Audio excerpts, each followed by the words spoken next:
참. 전체 화면으로 보이시죠, 이제? 네.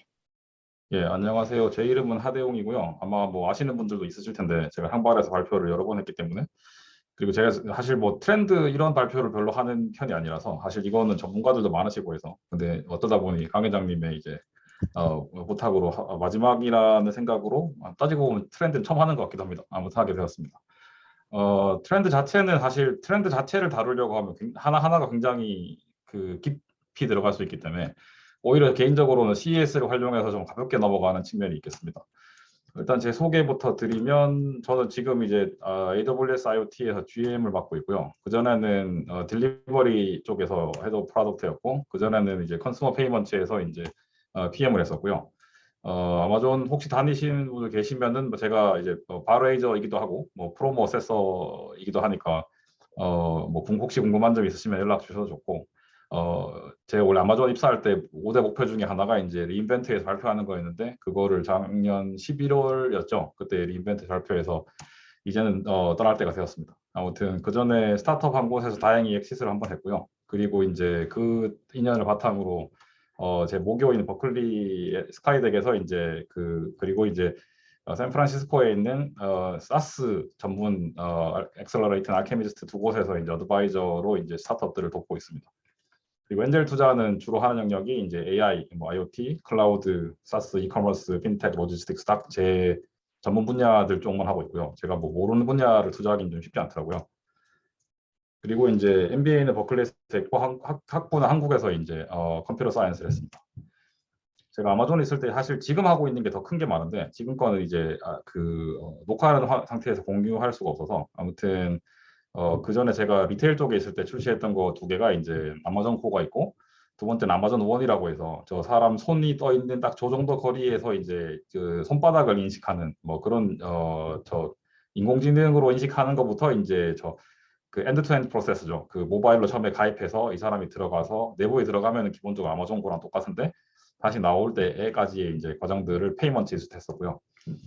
그리고 이제 버클리에서 이제 어드바이저 하다 보면은 보통 이제 제 감동적인 순간이 이제 도와줬던 스타트업들이 이제 데모데이 해갖고 이제 펀딩 받는, 사실 이 슬라이드는 업데이트를 해야 되는데 마지막 가장 최근 배치는 아니고 한 1, 2년 된 것 같습니다. 지금들도 뭐 잘 되고 있어요.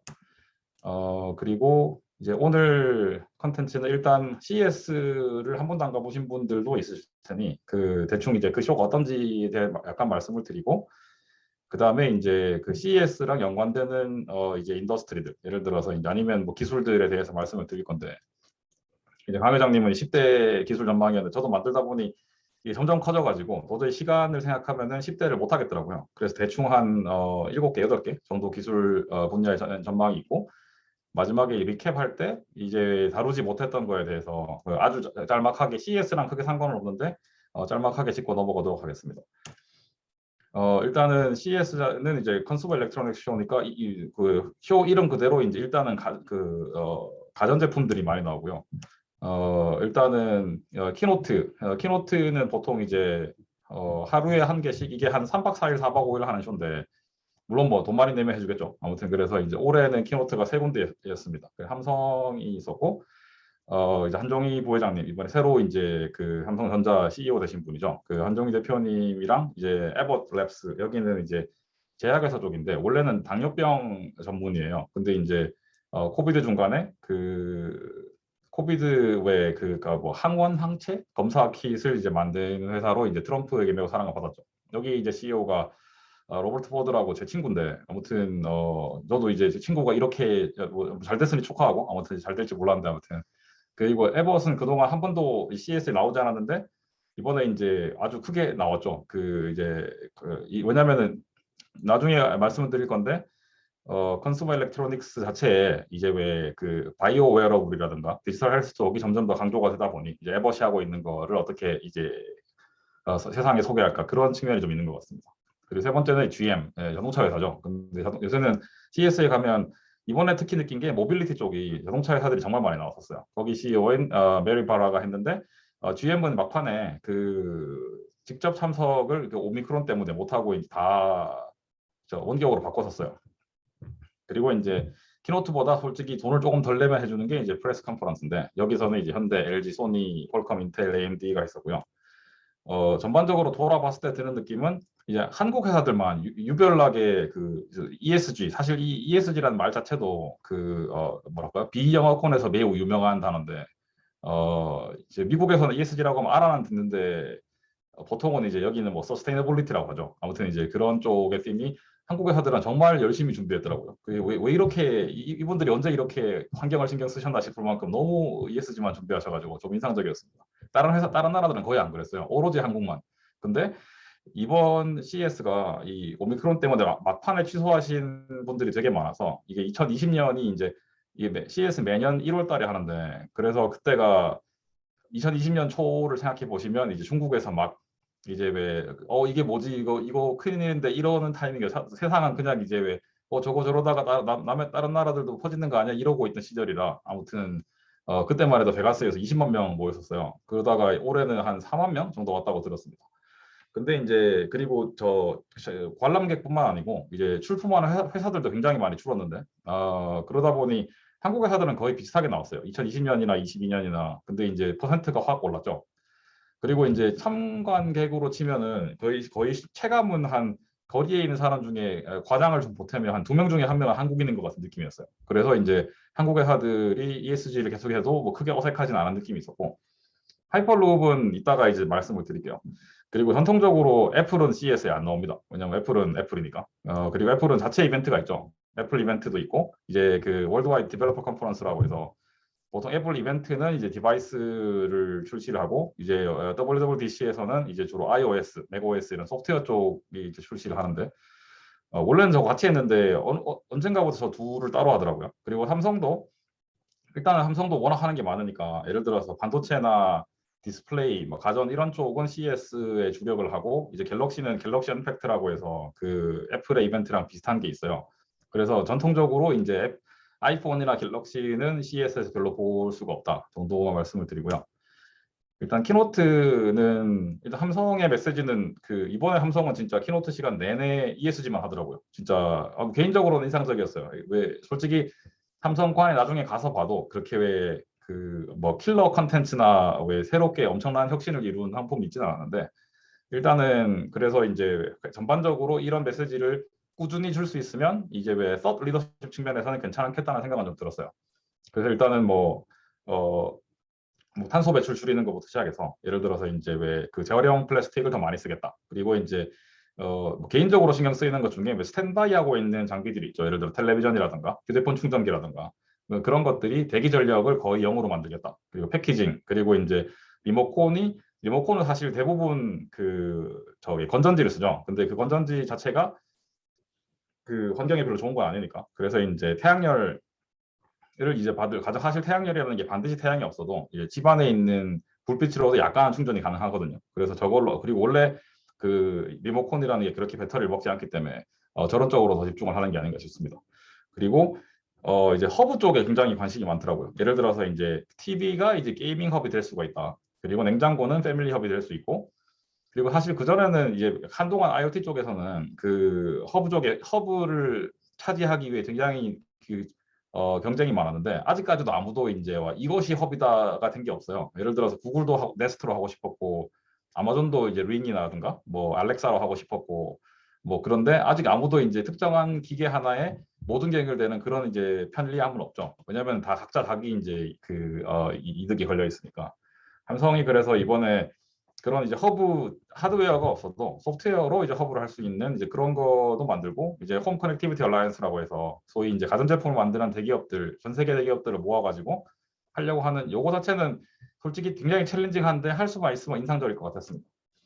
그리고 두 번째 키노트는 이제 그 제 친구 로버트가 발표했던 이제 에봇 랩스인데 여기가 사실 그 아까 전에도 말씀드렸듯이 이제 당뇨병 원래 진단 전문이었는데 그 당뇨병이라는 게 이제 계속 그 혈당을 관리해야 되니까 계속 이제 그 침으로 찔러가지고 그 피를 내야 되거든요. 근데 이제 그거를 막고 저기 보면은 왼쪽에 있는 그 노란 배경의 사진에 하얀 그 동그라미가 있는데 저게 사실은 일단은 약간 침 같은 게 있어서 이제 평소에 찔러 놓고 있는 건데 개인적으로 저거를 계속 붙여놓고 있는 게 정말 그 하루에 한 번씩 바늘로 찌르는 것보다 더 진짜 왜 CX 측면에서 좋은 건지 잘 모르겠습니다. 근데 아무튼 저게 있으면은 언제든지 이제 혈당 관리뿐만 아니고 어차피 찔린 김에 그 피로 분석할 수 있는 나머지 한 4가지 정도 질병에 대해서 이제 저 링고라는 앱이 진단을 해준다고 하더라고요. 하지만 이제 그 이 에봇이 코로나 이거 저그 CS에서 가장 인기 있었던 거는 CS 참관한 사람들한테 저 오른쪽에 있는 바이낙스 나우라는 저 코비드 셀프 테스트 킷을 줬어요. 안티젠. 이게 이제 요거 CES 갈 때만 해도 전 세계적으로 이 안티젠 테스트 킷이 오미크론 때문에 되게 부족한 타임이어서 이게 엄청 인기가 있었어요. 그러니까 한 사람당 이게 2개밖에 안 주는 거라서 굉장히 이제 사람들이 고마워했었죠. 그리고 이제 마지막 키노트가 이제 GM이었는데 GM은 일단은 이제 소프트웨어 디파인드 비클을 이제 5G랑 이제 오버 더 에어 소프트웨어 업데이트로 이제 해결을 하겠다. 이거 자체는 나중에 모빌리티에서 자세하게 말씀을 드릴게요. 일단은 뭐 캐치프레이즈는 좋아요. 예를 들어 zero crash, 뭐 사고 하나 무사고, 무탄소 배출, 그다음에 이제 컨제스션 이제 체증이죠. 그래서 이제 무체증이라는데 뭐 저걸 어떻게 할지는 특히나 GM이 저걸 어떻게 할지는 전혀 감이 안 왔었고요. 그다음에 대신에 GM이 이번에 굉장히 집중을 했던 게 그 GM의 그 뭐랄까요 전통적인 이미지와 달리 지난 몇 년 동안 이제 굉장히 이쪽으로 투자를 많이 했어요. 실제로. 그래서 소프트웨어 플랫폼과 이제 하드웨어 플랫폼을 둘 다 이번에 그 발표를 했는데 이름 비슷합니다. 이게 소프트웨어가 아마 얼티멈이고 이제 하드웨어가 얼티파인드. 그래서 이 하드웨어 쪽은 거꾸로인가? 소프트웨어가 얼티멈인 것 같아요. 그게 전기차 플랫폼인데 이제 왜 그리고 그 하드웨어가 그다음 소프트웨어 쪽이 이제 얼티파이라고 해서 소프트웨어 디파인드 익스피리언스를 만들어주는. 예를 들어서 듣기로는 혼다가 이걸 쓸 거란 얘기를 들었어요. 예를 들어 혼다의 규모면 저걸 스스로 만들기 상당히 부담스럽거든요. 아마 스스로 이걸 만들 수 있는 회사는 거의 현대가 끝인 것 같아요. 그러니까 예를 들어서 토요타, 폭스바겐, 뭐 현대, 뭐 요런 회사는 할 수 있는데 그 혼다 정도 규모면은 아마 GM의 플랫폼을 쓰는 게 가능할 것 같았어요. 그리고 이제 하이퍼룹은 이게 이제 일론 머스크가 기본적으로 이제 얘기한 것 중에 하나인데 그 외전에 사실 한 10년 전만 해도 일론 머스크가 한 얘기 중에 미친 얘기가 많았죠. 일단은 전기차부터 시작해서 뭐 스페이스X도 그랬고 하이퍼룹은 이제 샌프란시스코랑 LA 사이에 차로 가면 한 7시간 걸리는 거를 한 1시간으로 주파할 수 있는 이제 그런 룹을 만들어 갖고 총알같이 기차를 쏘겠다. 그 뭐 그런 거였어요. 아무튼 2018년도 이제 CES에서 왼쪽 사진에 보이는 저 파란색 기차 같은 거를 전시를 했었거든요. 그래서 이제 그리고 저 파이프 자체는 CES에서 전시한 건 아니고 저건 아마 인도 어딘가에서 테스트를 하고 있는 걸 알고 있어요. 얼마나 빨리 쏠 수 있는가 뭐 이런 거에 대해서. 시간을 흘러서 이제 2022년인데 이게 이제 일론 머스크가 자체 이 하이퍼루프를 하는 회사 자체는 이제 보링 컴퍼니 이게 뭐 약간 원래 구멍 뚫는 회사라는 뜻이죠. 아무튼 그래서 여기인데 이번에 저는 이거 솔직히 기대하고 갔는데 이게 뭐였냐면은 호텔 2개 사이에 저렇게 동그란 구멍을 뚫고 거기를 이제 테슬라가 다니는 거였어요. 테슬라가 하다못해 무인이었으면 좀 오했을 텐데 테슬라의 기사들도 있었고 근데 이게 이제 사실 하이퍼롭의 핵심은 빨리 가는 거였는데 이 차들이 굉장히 느렸어요. 그리고 저 뭐죠 터널 안에서 정체가 일어나갖고 사람들에게 굉장히 욕을 많이 먹고 CS 하던 중간에 이걸 서비스를 안 했나 뭐 그랬던 것 같아요. 그래서 굉장히 실망스러웠던.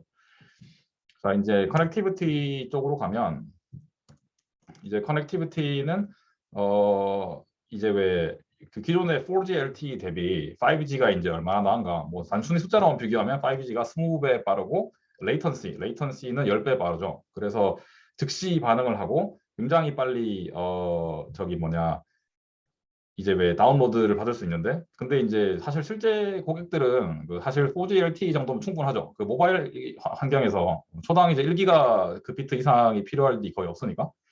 그래서 이제 그 고객들한테 이제 5G로 바꾸고 얼마를 더 내고 싶습니까를 물어보면 평균 한 5불 정도 나온대요. 근데 실제로 그 뭐 나라마다 통신사마다 다르겠지만 굉장히 많은 돈을 요구하죠. 왜냐하면 그 친구들은 일단은 5G 네트워크를 까는데 돈이 많이 들었을 테니까. 어 잠시만요. 이거 위에 이걸 어떻게 없애는지 모르겠네. 몰라요. 그냥 진행하죠. 아무튼 그래서 그리고 이제 근데 옛날에 그 스프레드 네트워크라는 회사가 있었는데 여기가 그 뉴욕이랑 시카고 사이에 한 13 밀리세컨 정도의 전송을 하는 대가로 굉장히 비싼 돈을 받는 네트워크였는데 그때만 해도 이제 왜 실시간 트레이더들이 저 그 13ms 안쪽으로 들어야 이제 왜 뭐 선물이 됐든 옵션이 됐든 뭐 이제 왜그 실시간 트레이드를 빨리 할 수 있기 때문에 저거를 하는데 기꺼이 돈을 정말 많이 냈다고 했어요. 그래서 처음 200고객한테서 그 2빌리언 이상의 매출이 나오는. 그래서 아마 5G도 이런 반드시 저 속도가 필요할 수밖에 없는 유즈 케이스를 찾으면 이제 좀 크게 되지 않을까. 예를 들어서 이제 셀프 드라이빙 카 같은 경우에는 현재는 아직까지 클라우드한테 굉장히 많은 정보를 보내야 되거든요. 실시간으로. 그래서 그런 데는 5G가 필요하고 이제 디자스터 리스판스 쪽도 필요하고 그리고 이제 멀티 액세스 엣지 컴퓨팅, MEC라는 거는 이따가 설명을 드릴 거고 LEO 이거 로우 어스 오빗도 마찬가지예요. 아무튼 요거는 설명을 드릴 거고요. 그다음에 이제 비욘드 IoT는 이제 그냥 그 인터넷 오브 띵즈를 넘어서 예를 들어 IOMT라고 인터넷 오브 메디컬 띵즈 이게 이제 기본적으로 디지털 헬스 쪽이죠. 아니면은 이제 AI 오브 띵즈라고 해서 AIoT도 그런 쪽으로 점점 더 이제 그 진화를 하고 있었습니다.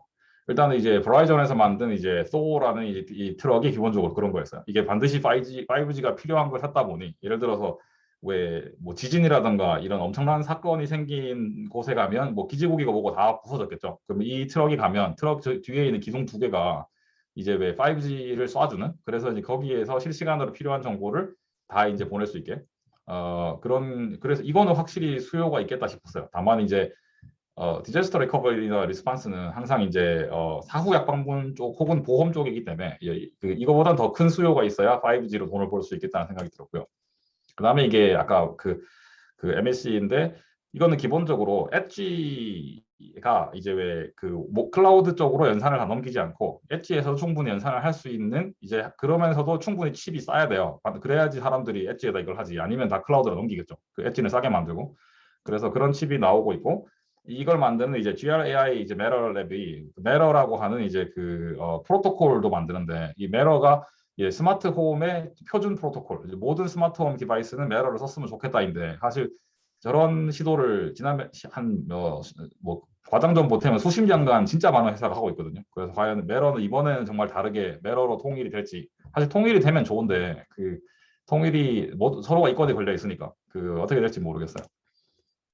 그리고 이건 엘리오 이제 그 소위 저궤도 위성인데 이거는 이미 스페이스X 스타링크가 굉장히 많이 앞서 있어요. 이미 굉장히 많은 위성을 띄우고 있고 아마존은 이제 카이퍼라고 있는데 저 카이퍼 쪽도 이제 지금 이제 그 스페이스X를 따라가기 시작했어요. 사실 이거는 베조스 개인이 가지고 있는 이제 블루 그 오리진이랑 이제 스페이스X랑 이제 왜 그 민간 그 우주 왕복선 경쟁하는 거랑 또 다른 방식으로 전 세계인 저궤도의 위성을 쏘갖고 그 위성을 통해서 이제 와이파이나 왜 그 5G, 4G LTE가 없는 곳에도 이제 빠방하게 이제 인터넷을 제공을 하겠다가 이제 이 원대한 계획인데 일단은 결과를 봐야 될 것 같아요. 그리고 이게 뭐 두 가지 문제가 있다는데 첫 번째는 뭐 이런 기술적으로 가능하게 만드는 거랑 비용 다 떠나서 이제 왜 이 위성들의 수명이 다하면 이제 왜 예를 들어 대기권에서 떨어지면서 자동으로 이제 불타서 없어지게 만들어야 되는 기술과 두 번째는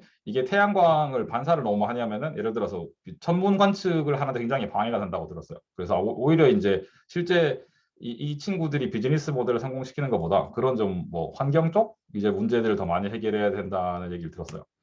그리고 스마트홈. 스마트홈은 일단 첫 번째로 인상적이었던 건 이번에 LG는 못 왔어요. LG가 이제 막판에 아마존도 그렇고 뭐 구글도 그렇고 메타도 그렇고 취소한 회사들이 많은데 그래서 이제 원격으로만 참석을 하는 바람에 LG 상품을 실제로 보지는 못했는데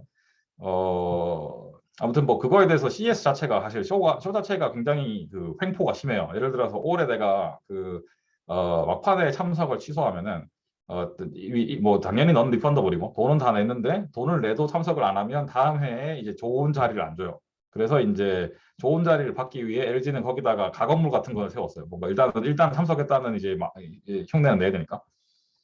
아무튼 그래서 그 LG 제품을 보지는 못했는데 이제 왜 일단은 LG는 OLED라는 독보적인 상품이 있죠. 이게 사실 이제는 그 삼성은 결국은 OLED를 대형으로 만드는데 실패했어요. 이게 OLED가 여러분들이 쓰시는 휴대폰에 있는 그 완전 트루 블랙 새까만 화면이 잘 나오는 이제 그건데 그 모바일 휴대폰에 있는 디스플레이를 이렇게 뭐 100인치 이렇게 만들 수 있는 거죠. 이거는 아직도 세계에서 LG밖에 가지고 있지 않은데 뭐 중국 회사들이 최근에 따라오고 있다고 하는데 그만큼 이게 되게 어려운 기술이에요. 근데 삼성은 이제 마케팅 측면에서 이게 솔직히 고객들은 잘 모르거든요. 이게 OLED인지 QLED인지 뭐 아무튼 삼성은 QLED라는 마케팅으로 이거를 어 그러고도 LG보다 점유율이 한 2배는 될 거예요. 그렇지만 삼성이 훨씬 잘한 거죠. 이게 기술력은 딸려도 이제 어차피 뭐 소비자가 최고의 기술을 원하는 게 아니라면. 근데 이제 그 사이에 이제 마이크로 LED라는 게 있는데 이거는 뭐냐면은 OLED 같은 거는 기본적으로 거대한 하나의 판을 만드는 거고 마이크로 LED는 뭐 제가 뭐 전문가는 아니지만 이제 기술적으로 보면은 이제 수많은 작은 LED를 접합하는 기술인데 보통은 저거는 이제 완전 초대형 스크린 만드는 데 쓰는 거였거든요. 근데 그 초대형 스크린을 오히려 이제 줄이는 쪽으로 가다 보니 결국은 이제 그 삼성의 마이크로 LED 라인업이 이제 LG의 이제 저 원래 기존의 OLED 라인업하고 경쟁하는 구조가 될 것 같고요. 그다음에 이제 이번에 개인적으로 그러니까 솔직히 찻잔 속의 태풍 같은 게 될 확률이 좀 높은데 아무튼 이제 삼성도 LG도 둘 다 이제 텔레비전으로 이제 NFT 이를 사갖고 이게 뭐 브라우저 할 수도 있고 살 수도 있는 이제 요거를 둘 다 제공한다고 하더라고요. 근데 이제 예를 들어서 이제 내부적으로 기술 그러니까 새로운 기술이나 뭐 고객 이제 유저 인터페이스를 출시할 때에 그 왜 우선순위는 얼마나 많은 고객이 쓸 것이냐라고 봤을 때는 사실 NFT를 얼마나 많이 쓰겠습니까? 그래서 그런 측면에서는 좀 너무 앞서가지 않나. 예를 들어서 너무 NFT가 뜬다고 하니 넣은 기능이 아닌가 싶지만 뭐 일단은 그 지켜봐야 될 것 같아요. 그리고 이제 삼성이 이번에 냈던 이 프리스타일이라는 기계인데 얘는 어 포지션으로 보면 굳이 치자면 이제 애플이 왜 에어팟 냈을 때랑 비슷한 정도가 가능하지 않을까 생각이 들었어요. 이게 뭐냐면 오른쪽에 있는 저 기계인데 제가 정말 아무 데서나 놓고 쓸 수 있어요. 그러니까 예를 들어서 지금 왼쪽에 있는 사진에 사람이 누워서 천장에 쓰고 있잖아요. 그 개인적으로 저런 희망을 가진 사람이 많았을 거 아니에요. 이게 나는 누워서 편안하게 보고 싶다든가. 그리고 얘의 장점은 보통 기존의 프로젝터들은 이제 각도가 굉장히 민감하죠. 예를 들어서 벽에다 비스듬하게 쏘면 그 사각형이 직사각형이 안 되고 뭔가 왜 사다리 꼴 뭐 이런 느낌으로 나오는데 이 기계는 그걸 인공지능으로 보정을 해갖고 그 뭐 제가 실제로 안 해봐서 모르겠어요. 듣기로는 어떠한 각도에서 쏴도 언제나 저렇게 왜그 직사각형으로 보여준다라는 얘기를 들었는데 실제로 봐야 될 것 같습니다. 아무튼 이거 자체는 지금 프리오더가 거의 매진된 상태라고 들었어요.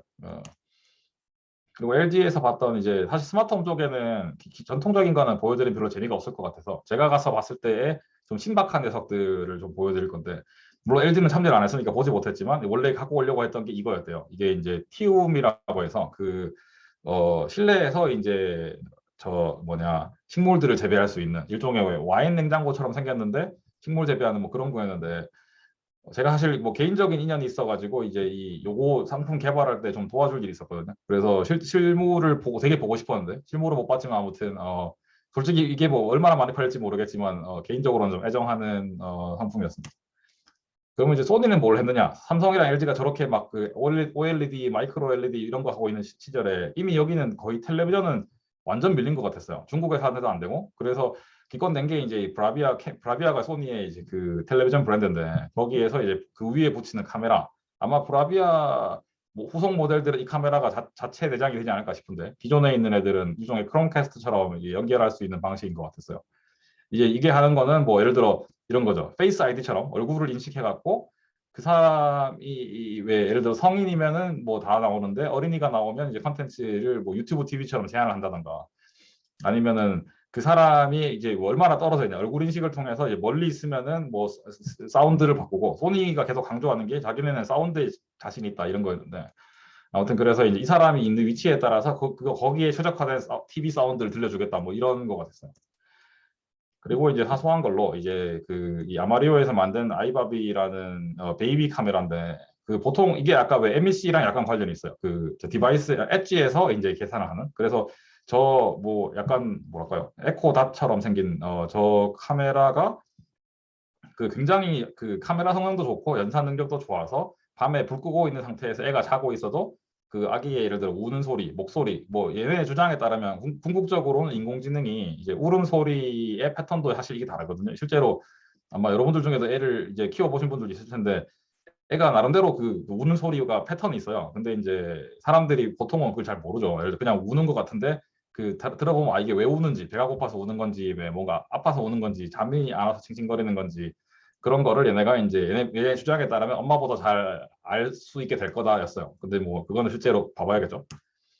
이거 약간 이제 개인적으로 인상적이었던 건데 이제 그 버드버디라고 해서 이게 대충 서구권, 대충 이제 그 미국이나 유럽에 이제 왜 백야드가 있는 집에서 그 새 모이를 놔두시는 분들이 좀 가끔 있는데 그런 분들한테 굉장히 도움 될 만한 저 카메라가 이제 어떤 새가 와서 먹이를 먹느냐를 보고 일종의 포켓몬처럼 이제 왜 왔던 새 종류를 파악해주고 인덱싱을 해준다는데 근데 약간 개인적으로는 저게 공원에 있는 게 아니고 가정집에 있으면 와봐야 새 종류가 얼마나 될까 뭐 그런 느낌은 좀 있었어요.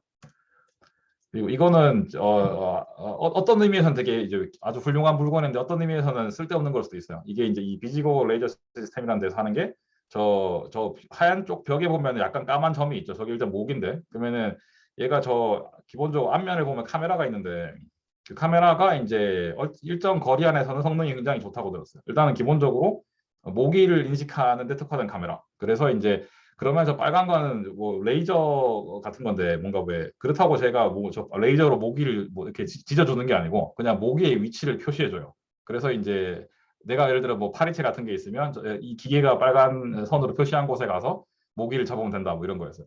사실 그 서부 쪽에 사시면은 그 모기에 당할 일이 별로 없죠. 근데 이제 한국이라든가 이런 뭐 아니면 동부라든가 이런 데 가면은 모기가 거의 이제 죽음인데 그리고 모기도 진짜 빠르죠. 그래서 그럴 때 모기를 놓쳤을 때 얘가 있으면은 놓치지 않고 잡을 수 있지 않을까 생각이 좀 들었어요.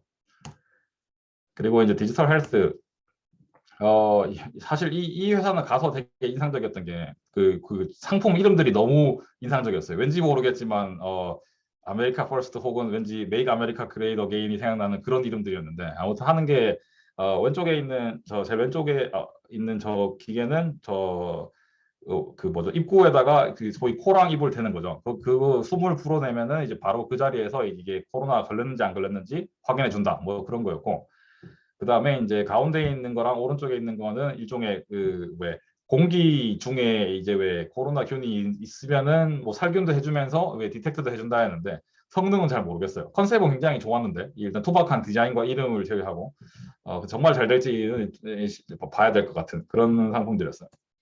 근데 시대가 시대인 만큼 굉장히 인기는 있었어요. 그리고 사실 이제 디지털 헬스 쪽은 가는 방향이 이 회사 이제 에센스 스마트 케어의 이제 바이럴 온처럼 가게 될 것 같아요. 이건 일종의 그 리모트 페이션트 모니터링 (RPM이라고) 하는데 이거를 이제 하는 쪽. 그래서 이 회사의 좀 아쉬운 점은 저 지금 보이는 상품들의 디자인이 굉장히 투박하다.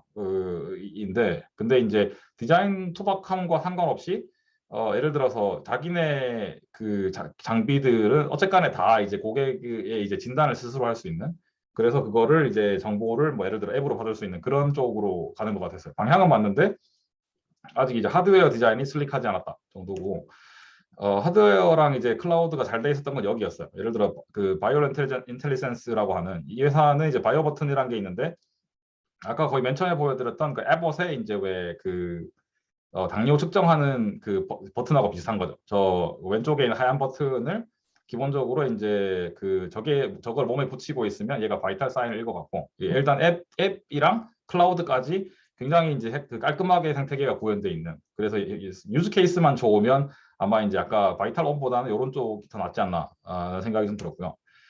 그리고 뭐 귀엽게 생긴 걸로 역시나 비슷한데 이게 이제 이건 브레스 애널라이저라고 해서 이제 아보카도처럼 생긴 저 아보카디오라는 기계에다가 이제 숨을 불어넣으면 숨으로 측정할 수 있는 이제 왜 병들 뭐 건강 이런 거를 진단하는 앱으로 이제 알려주는 뭐 그런 거였어요.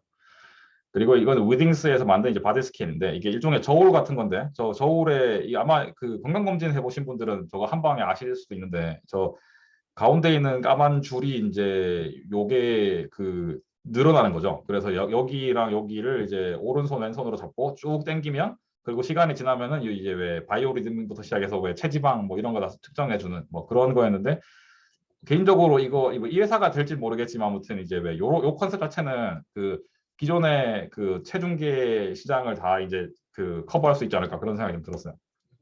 그리고 이건 아마 뭐 굳이 CS 안 가도 충분히 아실 법한 이제 요새 스마트 매트리스가 많이 나오죠. 그 중에서 제일 잘 되고 있는 이제 회사 중에 하나인 슬립 넘버가 이제 뭐 AWS 고기기도 하고 그래서 가서 봤는데 저는 개인적으로 이거랑 요 다음 나오는 모션 필로우랑 이게 둘 다 결국은 그거거든요. 이게 자는 사람 수면의 질을 높이자. 자는 사람이 코를 고느냐, 뭐 수면 무호흡증이 있느냐 이런 거에 따라서 이제 왜 뒤척이게 해주는 거죠. 머리만 뒤척일 것이냐, 그러면 이제 베개를 쓰면 되는 거고 온몸을 이제 뒤척이게 해줄 것이냐를 하면 이제 이 매트리스를 쓰면 되는.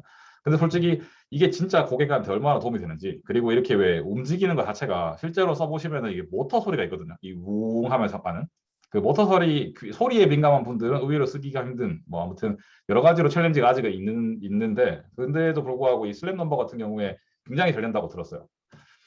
그리고 이제 모빌리티는 아까 제가 그 GM 할 때 잠깐 말씀드렸는데 그 왜 소프트웨어 디파인드 비클이라고, 그게 굳이 이 데피니션으로 치면은 이제 제일 밑에 그 비클 4.0이라는데, 사실 요새 뭐 웹3도 있고 수많은 버전이 있는데 굳이 여기 있는 걸 다 아실 필요는 없고요. 대체로 그 방향이 일단은 버전 1에서는 펑셔널, 정말 돌아만 가면 되는 일종의 약간 깡통차 같은 이제 하드웨어, 거의 하드웨어인 차였다고 치면, 2.0이 되면서 디지털이 생기죠. 그 처음으로 이제 약간 뭐 내비게이션 같은 게 들어가고 뭐 요런 게 있다가 3.0이 되면 이게 일종의 소프트웨어 이네이블드 비클이라고 하는데, 그래서 이제 웬만한 건 소프트웨어로 다 돼요. 그리고 이제 4.0이 되면 이제 소프트웨어 디파인드가 되면 이제부터는 이제 왜 자율주행부터 시작해서 그 뭐 에너지 세이빙, 뭐 그다음에 그 이 자체가 할 수 있는 뭐 엣지에서 할 수 있는 것부터 시작해서 그 클라우드 런게야 되는 이런 게 이제 다 되는 개념이라고 보시면 되는데, 뭐 사실상 이제는 모든 차들이 결국은 다 소프트웨어 디파인드 비클 혹은 이제 버전 4가 될 거고, 나머지는 굳이 뭐 아실 필요는 없어요. 아무튼 그 모빌리티에서 가장 크게 이제 프레스 컨퍼런스를 했던 현대 같은 경우에 그 정일선 회장이 본인이 직접 와갖고 그 수십 분을 로봇 얘기만 했어요. 정말 로봇이랑 뭐 메타버스랑 모빌리티 오브 띵즈, 정말 차 얘기 한 개도 안 하고. 근데 솔직히 그러니까 뭐 삼성이 그 또 기술 상품 얘기 하나도 안 하고 저 왜 그 친환경 얘기만 한 것처럼 그렇게 보면 이것도 이해는 할 수 있는데, 근데 여전히 약간 뜬구름 같은 느낌이 있었어요. 아니 뭐 큰 그림은 좋은데 그래서 구체적으로 뭘 할 건데, 예를 들어서 이제 저 그 왜 보스턴 다이내믹스의 저 로봇 있죠, 노란 거. 일종의 모빌리티를 상징하기 위해서 개 로봇은 좀 약한 느낌이었어요. 이건 우스갯소리로 차라리 말 로봇이 있다든가 뭐 그러면 좀 더 직관적일 것 같은데, 아니면 사람 로봇으로 구체적으로 모빌리티를 할 수 있는 뭔가를 보여준다거나, 그런 게 굉장히 약한 아쉬운 느낌이었고요. 이제 GM 같은 경우에 그 GM이 이번에 런치한 게 두 개인데, 왼쪽에 있는 게 브라이트랍이라고 해서 일종의 그 왜 전기차로 된 이제 왜 물류 배송차였어요. 그래서 저거를 예를 들어 아마존 같으면은 모든 걸 스스로 할 수 있죠. 근데 아마존이 아닌 회사는 할 수도 없으니까, 그렇다고 아마존도 사실 그 모든 걸 스스로 할 수 있는 거를 이제 다른 회사에도 팔고 싶은데, 예를 들어 월마트나 타겟 같은 정도 규모만 되면 아마존을 경쟁사로 인식하기 때문에 쓰기가 쉽지 않거든요. 그래서 이제 예를 들어 월마트 같은 경우에는 GM이랑 이제 굉장히 사이 좋은 관계가 될 수 있는 거죠. 그리고 오른쪽은 이제 실버라도에 이제 EV가 나오는 건데, 이게 2024년 향이니까 빨라야 내년 후반기 정도 나올 텐데, 저는 이게 미국인들한테 왜 그렇게 큰 메시지가 되는지 모르겠어요. 현지에서 뭐 실제 차, 아무튼 현지에서 굉장히 인기가 있었어요. 마치 이제 왜 테슬라 트럭 전에 선점을 하겠다 이런 느낌이 좀 있었고, 아마존 이번에 막판에 참석을 이제 불참을 결정하는 바람에, 저는 뭐 개인적으로 갈 수 있었지만 회사 차원에서는 안 갔는데, 이제 왜 우리 사실 뭐 구체적으로 저희가 뭘 하려고 했는지 말씀을 다 못 드리겠고, 제가 나름 여기에 굉장히 관련이 많이 있어요. 그런데 이제 시중에 풀려 있는 것만 이제 말씀을 드리면, 일단 리비안이라고 왜 얼마 전에 상장했다가 주가 폭등했다가 요새 다 떨어지는 마당에 더 떨어지는 회사 있죠. 그 제2의 테슬라가 되냐 마냐는 그 회사에 이제 아마존이 지분을 굉장히 많이 가지고 있거든요. 그래서 이제 그런 건 뭐 찾아보시면 나오니까, 아무튼 이제 그래서 아마존이 리비안이 아마존의 프라임 트럭을 개발하는데 굉장히 입김이 있어요. 저희가 해달라는 거 다 해줘야 되는. 아무튼 왜냐면 저희가 사실 이게 단지 차가 중요한 게 아니고 이 안에 센서라든가 이런 게 굉장히 하고 싶은 게 많거든요. 그래서 그런 측면에서 이제 리비안에서 만드는 프라임 트럭이 있고, 그다음 아마존의 또 인수한 회사 중에 이제 죽스라고 있죠. 저기는 이제 일종의 택시라고 해야 될지 버스라고 해야 될지 모르겠는데, 아무튼 저렇게 생긴 차를 만들어서 이제 저건 자율주행 쪽에 더 초점이 있어요. 그러니까 이제 아마존 입장에 타 보면 리비안을 통해서 EV를 하고 죽스를 통해서 자율주행을 한다고 이제 뭐 단순하게 보면 그렇게 보시면 되고요. 이게 이제 그 BMW 같은 경우에 인상적이었던 게 저 색깔 바뀌는 저걸 플로우라고 하는데, 저게 이제 오른쪽에 있는 사진들을 보시면 이 뭔가 저 삼각형들이 굉장히 많이 붙어 있는 저 그런 일종의 필름이 이제 왜 저 도장돼 있는 상태였죠. 그래서 심지어 바퀴에도 도장을 해갖고 막 바퀴 쪽도 색깔이 바뀌고 그랬는데 어 이게 뭐 제가 뭐 이런 이 물질 자체에 대해 정확하게 아는 건 아니지만 제가 알기로는 최근에 요게 일종의 물질이라는 게 그 상태 변화를 일으키기도 하죠. 예를 들어서 물 같으면 물이 이제 얼음이 되기도 하고 이제 수증기가 되기도 하는데 그런 것처럼 얘는 그 저 빛이랑 열 뭐 이런 거에 따라서 흰색이 검정색으로 바꿀 수 있다고 들었어요. 그 예를 들어서 낮에는 흰색인데 밤에는 까만색 뭐 대충 그런 느낌인데 그거를 이제 그래서 요거는 흰색, 검정색 두 개밖에 안 돼요. 그래서 그거를 예를 들어서 거기에다가 이제 자극을 줘갖고 그 색깔을 바꿀 수 있게 하는 거였는데 일단 첨벙은 굉장히 신기한데 고객들이 과연 얼마나 원할지는 좀 봐야 될 것 같았어요. 저렇게 막 실제로 정말 저 정도 속도로 막 움직이는데 그러니까 왜 그 색깔 바뀌는 게 정신없을 수도 있겠다 생각이 좀 들었어요. 그리고 이건 피스커 오션도 이번에 나왔었는데 그 사실 이거는 저이 피스커가 되게 유명한 자동차 디자이너의 라스트 네임인데 그 사람이 물론 뭐 디자인만 한다고 되는 건 아닐 테고 이 피스커라는 회사를 요새 뭐 사실 단지 어 테슬라나 리비안 말고도 루시드도 있고 많이 있잖아요. 그런 이제 전기차 시장이 기존의 전통 왜 내연기관 차를 만들 때의 허들이 없어진 거죠. 그냥 모터만 있으면 자동차 디자인만 잘하면 되는. 왜냐하면 테슬라 자체도 솔직히 만듦새가 좋은 차는 아니니까. 그래서 이제 너도 나도 뛰어들고 있는데 그 중에 하나인데 아무튼 뭐 디자인 저는 솔직히 이게 정말 왜 그렇게 더 멋진 디자인인지 잘 모르겠는데 현지에서는 뭐 인테리어도 엑스테리어도 디자인이 제일 좋다는 얘기가 많았어요. 그리고 소니가 이제 아까 왜 그 브라비아 캠 만들고 난 소니 개인적으로 정말 안타까웠는데 그 비전 S 같은 경우에도 그냥 뭐 디자인 자체는 뭐 그냥 그래요. 근데 요새는 뭐 무슨 차를 봐도 비슷비슷해요. 이제 왜 대체로 다 더 왜 단 생산 이렇게 뭐 소비자한테 그 willing to pay 왜 가격이 높은 이제 왜 SUV 쪽으로 승부를 많이 보는 것 같아요. 근데 소니는 이제 왜 궁극적으로는 제가 볼 때 자율주행 차가 나오면 그 이제 왜 소위 엔터테인먼트 쪽으로 집중할 것 같았어요. 그게 이제 플레이스테이션이 됐든 이제 왜 소니는 엔터테인먼트 소니 픽처스도 있죠. 그래서 이제 그런 쪽을 하기 위해 아예 차가 저 앞에 있는 그 판이 완전 그 통짜 디스플레이였거든요. 그러고 뒤에도 디스플레이가 있는 방식. 그래서 앞에 있는 저거를로 이제 뒤에 화면도 조종할 수 있는 뭐 그런 거였어요. 그리고 퀄컴 같은 경우에 프레스 릴리즈에서 이제 스냅드래곤의 이제 디지털 이거 뭐 한국말로는 샤시라고 하는데 아무튼 샤시가 그 차에 어떤 식으로 이제 그 이제 소위 그 자율주행 차에 이제 최적화된 이제 왜 플랫폼을 제공하겠다. 그게 이제 퀄컴의 메시지 중에 하나였고요. 그리고 이제 그 단순 차에서 이제 이쪽 시장으로 넘어오면 존 디어가 CES 가시면 개인적으로 가장 선호하는 기념품이 존 디어인데 이 뭐 잘 모르신 분도 있겠지만 이게 뭐 농기계 회사예요 기본적으로. 그래서 이제 여기는 기념품이 항상 모자거든요. 모자. 그 한국어로 치면 왠지 뭐 새마을 모자 같은 느낌이 저 초록색 노란색 근데 저 디자인이 촌스러운데 굉장히 강렬해 갖고 사람들이 저 모자를 받으려고 정말 줄을 서요. 아무튼 이제 존 디어가 드디어 이제 셀프 드라이빙 트랙터 이게 왜 실제로 그 인공지능 하는 입장에서 보면 이 사람이 많은 곳 그러니까 왜 도로를 달리고 있는 자동차랑 이 소위 농지를 달리는 거랑 난이도가 엄청난 차이가 있거든요. 왜냐하면 여기는 만약에 이걸 뭐 전자동화를 할 수 있으면 사람 걱정 하나도 할 필요 없이 미국같이 넓은 동토가 있는 나라에서는 되게 쉽게 할 수가 있는 거죠. 이거. 아마 그리고 그 레귤레이션이나 보험이나 이런 쪽 저항도 훨씬 덜 할 거예요. 그래서 아마 이쪽이 오히려 잘 되지 않을까 빨리. 그리고 CN 스프레이라는 거는 저 오른쪽에 이 녹색 트랙터에 달 수 있는 저 일종의 그 뭐랄까요? 그 흰색 파란색 저 판이 저게 밑으로 센서가 엄청 달려 있어 갖고 저게 이제 일종의 잡초냐 아니냐를 판단을 해서 잡초일 경우에만 제초제를 뿌리는 그리고 씨도 심을 수 있고 아무튼 이제 굉장히 오히려 그 농업혁명이 정말 인공지능으로 일어날 수 있겠구나 싶을 만큼 존 디어가 솔직히 몇 년 전에 CES 나왔을 때는 사람들이 이해를 못했거든요. 왜 나왔을까? 하지만 모두 모자는 받았죠. 근데 이제는 이게 정말 큰 그림 그리고 있었구나 그런 느낌이 들 만큼 잘 되고 있었어요. 그리고 이제 두산이 이제 밥캣이라는 회사랑 이제 같이 하는 것 중에 이런 게 있어요. 예를 들어서 뭐 이런 그 농기계는 아니지만 산업용 이제 차가 얘도 뭐 100% 자율주행은 아닌데 상당히 이제 그 뭐죠 사람 손을 거의 안 타도 될 만큼 이제 움직이고 있었어요. 그리고 이제 아마존은 모빌리티랑 로지스틱스에서 이건 사실 뭐 2016년 건데 이때 이제 이미 특허를 그러니까 사실 이때 이 특허 가지고 굉장히 유명했었어요. 왜냐면은 특허는 이미 일단 출원한 상태에서는 모두가 볼 수 있으니까.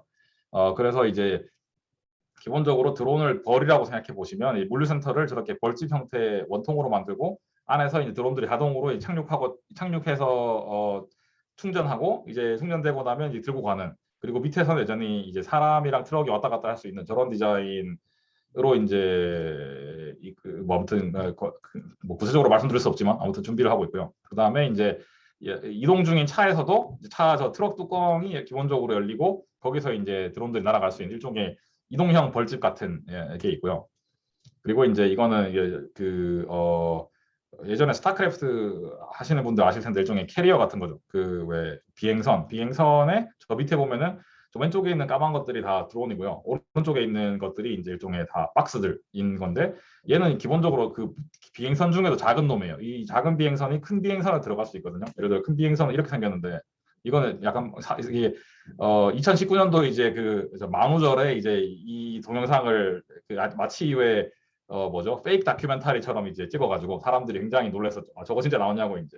물론 아직 가짜고요. 저렇게는 안 됐고 현실은 이렇습니다. 현실은 이제 프라임웨어에서 드론의 세 종류를 운행하고 있는데 이 왼쪽 오른쪽 이게 크기랑 이제 환경, 예를 들어서 이제 그 뭐 날씨라든가 뭐 여러 가지에 따라서 다른 형태를 계속 테스트를 하고 있어요. 얘네는 다 실제로 쓰고 있는 애들이고 물론 이제 고객한테는 아직 안 가고 있지만 그리고 이제 드론 중에 의외로 인상적이었던 게 두산에서 하는 거였는데 저는 솔직히 이번에 가서 아무 생각 없이 갔다가 가장 인상적으로 봤던 회사는 두산이었어요. 아까 두산 밥켓에서 나온 것도 그렇고 이 모빌리티 이노베이션에서 만든 이제 왜 이거는 수소전지로 가는 거예요. 그 수소전지로 가게 되면 장점이 뭐냐면 정말 길게 날 수 있거든요.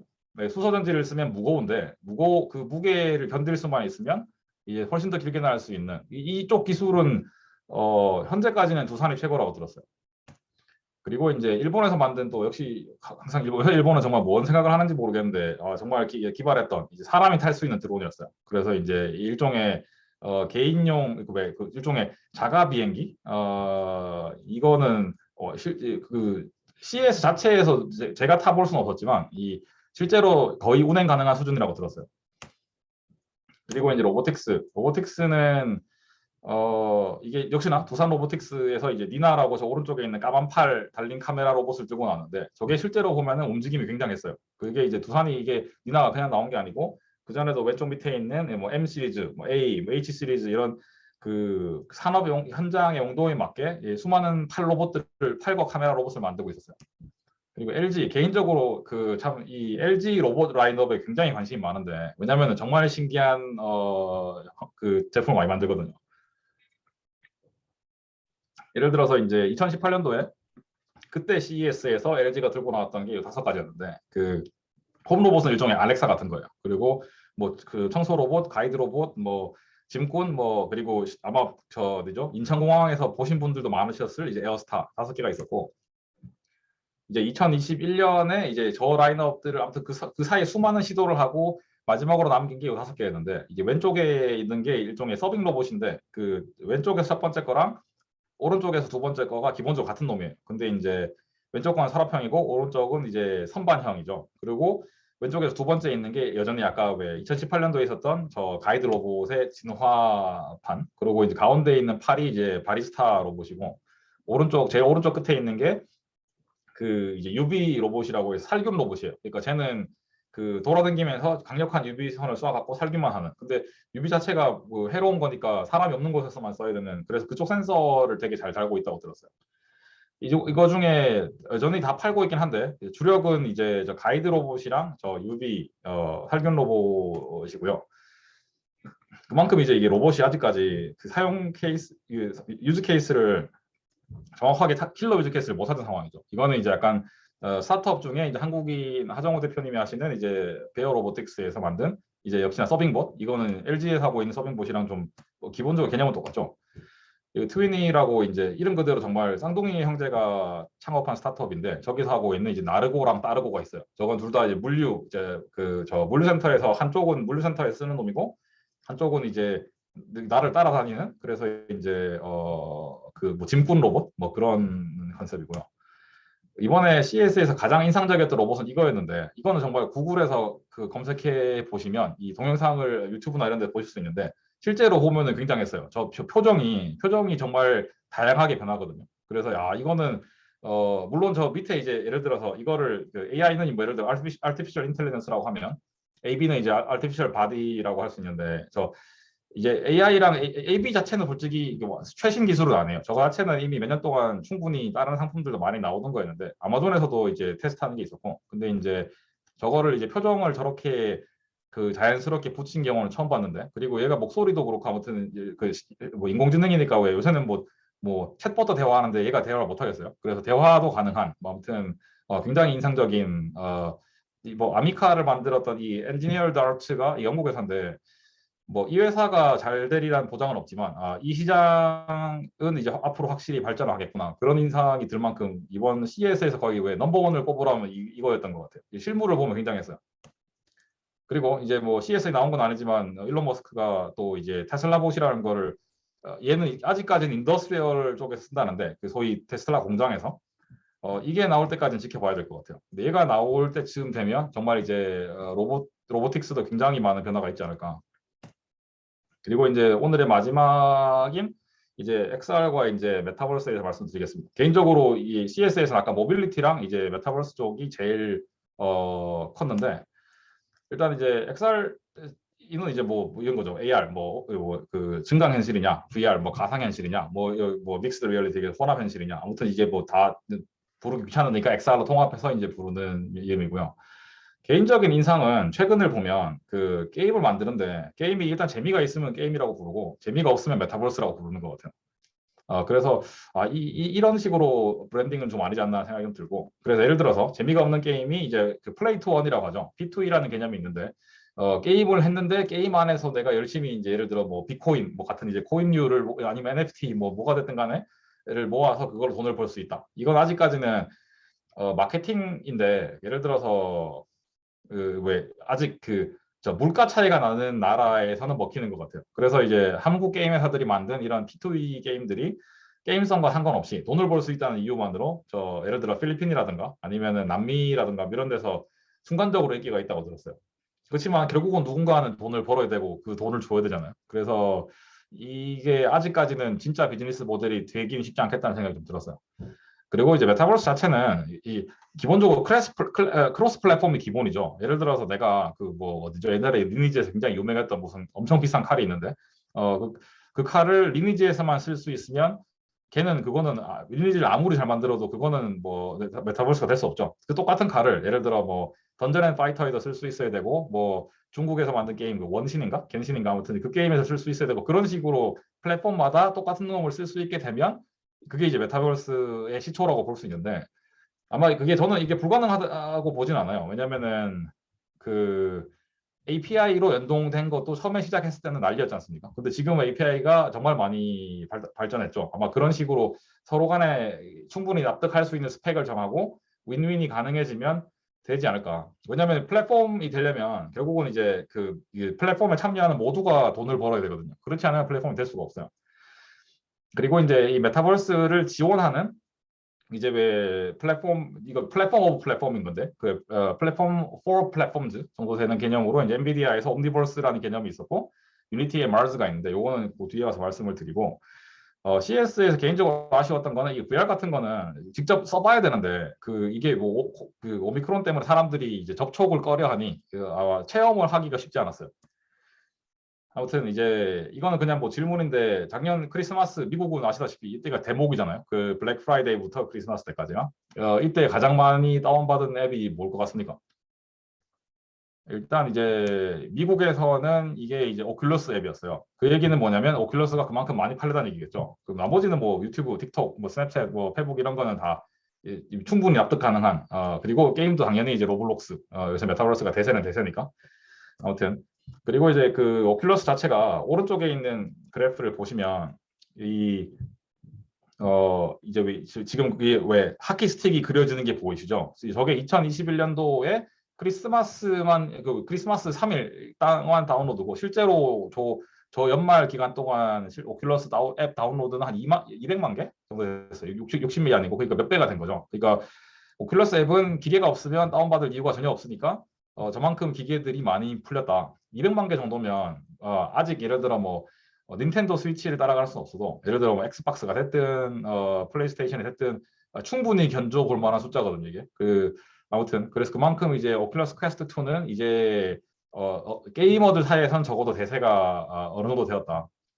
그리고 이제 앞으로도 이게 나올 게 많죠. 예를 들어 플레이스테이션도 지금은 VR1인데 이번에 CES에서는 이제 소니에서 VR2가 나왔거든요. 그래서 이게 보시면 아시겠지만 오큘러스의 컨트롤러랑 저 왼쪽에 있는 거, 그다음에 오른쪽에 있는 이 노래방 마이크처럼 생긴 PSVR의 컨트롤러가 되게 많이 달라요.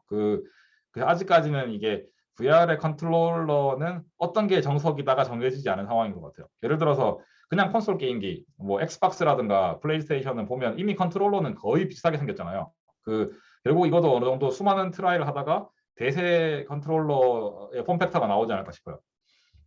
이번에 이제 CES에서 되게 인상적이었던 회사가 이제 시프트홀인데 이 회사에서는 일단 메가네, 저게 일본어로 안경이라는 뜻인데 이 회사는 일본에서는 아니었어요. 근데 아무튼 그래서 메가네 X라는 저 VR 글래스가 그러니까 모든 VR 글래스 중에 제일 가벼워요. 제가 한 300g? 보통 VR 글래스가 예를 들어 오큘러스 같은 거 이거 거의 뭐 체감은 1kg거든요. 한 700g, 800g 이럴 텐데 진짜 무거워요. 그래서 오래 쓰고 있으면 목 디스크가 올 것 같은 느낌이 있는데 PSVR도 마찬가지고. 근데 얘는 그 300g 정도면 충분히 오래 쓰고 있을 수 있어요. 물론 저 크기가 작은 만큼 분명 연산이라든가 굉장히 떨어질 텐데 아무튼 이 회사에서 인상적이었던 건 사실 밑에 있는 거였는데 뮤토크라고 해야 될까 무토크라고 해야 될까 저거랑 이제 페블필 페블필은 등에 붙이는 건데 제가 일종의 원풍기랑 냉풍기를 하는 거였어요. 그래서 예를 들어 게임 중에 게임이 예를 들어 뭐 마법을 맞았는데 그 마법이 얼음 마법을 맞으면 냉풍기가 되고 뭐 불마법을 맞으면 이제 온풍기가 되는 그런 느낌이고요. 무토크는 저게 뭐냐면 이제 내가 아무리 저걸 입마개인데 입에다가 대고 떠들어도 바깥 사람들한테 들리지 않는 그러니까 이제 왜 실제로 VR 게임 같은 거를 FPS를 한다고 치면은 뭐 예를 들어 뭐 쌍욕을 할 일이 있을 때 저걸로 이제 뭐 가족들에게 들키지 않고 쌍욕을 할 수 있는 일종의 그런 컨셉이었어요. 그래서 이걸 쓰면 어떻게 되느냐 이렇게 되는데 이게 일단은 누가 찍은지 모르겠는데 이 HTC의 이제 바이브 프로라고 또 이 VR 머신이 있는데 이게 지금까지 나온 VR 머신 중에 제일 무거운 녀석이에요. 저 무거운 거를 쓰고 저기다 무토크를 붙이고 또 바이브는 또 저 오른쪽에 있는 리스크 트래커라는 게 있거든요. 저 손목에다가 찰 수 있는 그거까지 차면은 거의 이제 야 이거는 진정한 페인의 모습인데 그런 느낌이 좀 있었어요. 그리고 이제 실제로 VR 오큘러스나 이런 거 써보시면은 완전한 공간 확보가 되게 중요한데 그거 이따가 말씀을 드릴 거고 자세한 거는 그래서 그 공간 확보를 하려고 하다 보면은 결국은 이게 트레드밀이 있어야 된다는 생각이 들거든요. 그래서 360도 트레드밀이 진짜 필요하다. 그거를 위해서 이 회사 이제 브루트릭스가 이제 옴니라는 걸 만들었는데 이 왼쪽에 있는 게 가정용 그러니까 개인이 그냥 자기 집에서 뭐 저 펠라톤처럼 할 수 있는 그런 거고 가운데 있는 게 일종의 업소용 그래서 이제 업소용은 저 오른쪽에 있는 저런 데에 이제 배치가 되는 방식이에요. 아무튼 이제 이거 오른쪽에 있는 업소용은 실제로 저거를 예를 들어 뭐 미국에도 아케이드 같은 데 가면은 배치해 놓은 곳이 있대요. 그런 데서 충분히 해보실 수 있지 않을까. 이거는 이제 더 2H라는 회사에서만 이거 한국계 스타트업인데 이제 하이퍼스페이스라는 건데 여기 대표님이랑 개인적으로 친분이 있어서 이거는 그 형이 이번에 CES에 오긴 왔는데 이거를 들고 오지는 못했고 한국에 제가 놀러 갔을 때 저 어디죠 분당에 가서 해본 적이 있어요. 이게 굉장했어요. 정말 왜 추락하는 느낌이 드는 얘는 저 뭐죠 저 밑에 있는 발판이 꺼지거든요. 그래서 순간적으로 왜 예를 들어 비행기에서 뛰어내려갖고 저 착지하는 느낌 뭐 이런 거라든가 메일리언과 싸우는 이런 거에 대해서 굉장한 진동과 왜 실체감이 엄청난 거였는데 근데 이게 가정집에 쓸 수는 없을 거고 업소용으로 써야 되는데 업소용으로 하기에는 저게 이제 저 베스트 조끼를 입었다 벗었다 하는 과정이 굉장히 힘들어서 이게 상용화까지는 좀 거리가 좀 멀구나. 대신에 이제 영화 같은 거 예를 들어서 영화 체험 티저 무비 같은 거에는 충분히 가능성이 있겠다는 생각이 좀 들었어요. 물론 극장이 정상화될 때이지만 이건 이제 스필버그가 만든 레디 플레이어 원이라는 영화인데 아마 보신 분도 많으실 거예요. 안 보셨으면 혹시 이제 VR의 미래에 관심이 있으신 분들은 되게 강추 영화입니다. 일단 영화 자체에 재미가 있고 약간 뭐 스필버거 영화니까 재미 약간 유치하긴 한데 정말 잘 만들었어요. 그래서 이걸 보시면은 궁극적으로는 예를 들어서 페이스북이 그 오큘러스를 가지고 아까 저 360도 트레드밀을 가지고 만들 수 있는 최고의 미래는 이 영화가 아닌가 그런 생각이 좀 들었고요. 이제 VR의 현대 챌린지는 일단은 챌린지 이전에 장점이 있어요. 이 기존의 닌텐도나 엑스박스나 플레이스테이션으로는 받을 수 없는 그 정말 어마어마한 그 뭐지 CX를 제공할 수 있어요. 이제 이게 왜냐면 그전에는 기본적으로는 뇌가 받아들이는 쾌감이죠. 내가 손으로 플레이를 하고 있지만 뇌에서 상상하는 이제 화면을 보면서 하는 게 이제 2D 플레이라고 하면 VR 플레이 자체는 이제 몸과 마음이 다 이제 정말 그걸 눈을 가리는 것만으로도 정말 그렇게 만들어주는 쾌감이 있거든요. 그래서 아마 그 코로나 때문에 홈 트레이닝 하시는 분들 많으실 텐데 유튜브라든가 이거 따라 하시면서 저는 그게 절대 안 되더라고요. 원래 게으르기도 하지만 이제 왜 한 번은 따라 할 수 있겠는데 그거를 반복적으로 따라하는 게 너무 힘들었어요. 근데 그거를 이제 이 VR에 있는 탁구라든가 뭐 복싱이라든가 뭐 여기 뭐 리듬 게임 이런 거는 땀을 뻘뻘 흘리면서 계속 할 수 있어요. 정말 그 VR 자체가 주는 무게 뭐 이런 거를 떠나면 정말 그만큼 이제 괜찮은 쾌감을 주는데 몇 가지 단점들을 극복해야 되는데 일단은 너무 사실적이다 보니 이제 왜 하기가 무서울 때가 있어요. 예를 들어서 이제 복싱계 같은 경우는 진짜 복싱하는 것 같기 때문에 하고 나면 정말 몸이 죽을 것 같거든요. 그러니까 이제 하기가 무서운 거야. 내가 또 저걸 복싱을 한 판 더 할 수 있을까 이런 느낌이 드는. 그리고 일단 그 무게 그리고 어 그 VR 기계에는 이제 렌즈의 저 위치를 조정할 수가 있는데 이게 조금만 포커스가 틀려지면은 굉장히 눈이 나빠진 것처럼 안 보이거든요. 반대로 신기한 건 눈이 아주 나쁜 사람도 그 안경 없이도 포커스만 잘 맞추면 보이기도 합니다. 그리고 멀미 그리고 이제 안경 낀 사람들이 하기가 쉽지 않다. 그리고 이제 땀 나는 거 기계 피부가 닿는 부분이 많으니까 그 부분에 노화가 빨리 와요. 그래서 그 부분에 일종의 뭐라고 해야 될까요? 실리콘 커버라든가 뭐 스펀지라든가 이런 이제 일회용 용품 소모가 많다. 그리고 이제 이게 사람마다 왜 그 초점이 다르고 머리 크기라든가 머리카락, 안경 이런 상태가 다르기 때문에 다른 개인기와 달리 가족 구성원마다 이상적으로 한 개씩 있을 수도 있다. 뭐 그런 느낌이 들었어요. 그리고 이제 내가 쓰고 있으니까 이거를 남이 볼 수가 없잖아요. 그래서 이제 같이 보통 게임은 큰 화면을 같이 공유하니까 낄낄거릴 수가 있는데 이거는 그거를 당장에 하기 힘들다. 물론 오큘러스 같은 경우에는 이거를 크롬캐스트로 이제 텔레비전으로 쏠 수가 있어요. 그래서 볼 수 있긴 한데 여전히 그거를 하는 것 자체가 일종의 프릭션이 있죠. 그 앱을 컴퓨터를 켜갖고 연동을 해야 되고 이런 식이 있으니까. 그리고 이제 레지던트 이블이라고 이게 한국명으로 바이오하자드라는 건데 일종의 캡콤에서 만든 좀비 게임인데 이거 4를 이제 왜 오큘러스용으로 포팅해 놓은 게 굉장한 인기가 있어요. 실제로 해보면 엄청난 쾌감이 있는데 예전에 이 게임을 플스로 했을 때보다도 정말 엄청나게 재밌어요. 아마 앞으로 이런 게임들의 컨버전이 많이 일어나지 않을까. 그러니까 왜 VR의 앱 쪽의 밝은 미래는 이런 쪽에 있는 것 같아요. 기존에 만든 수많은 IP를 한 번씩 더 팔아먹을 수 있는 기회가 확실히 있어요.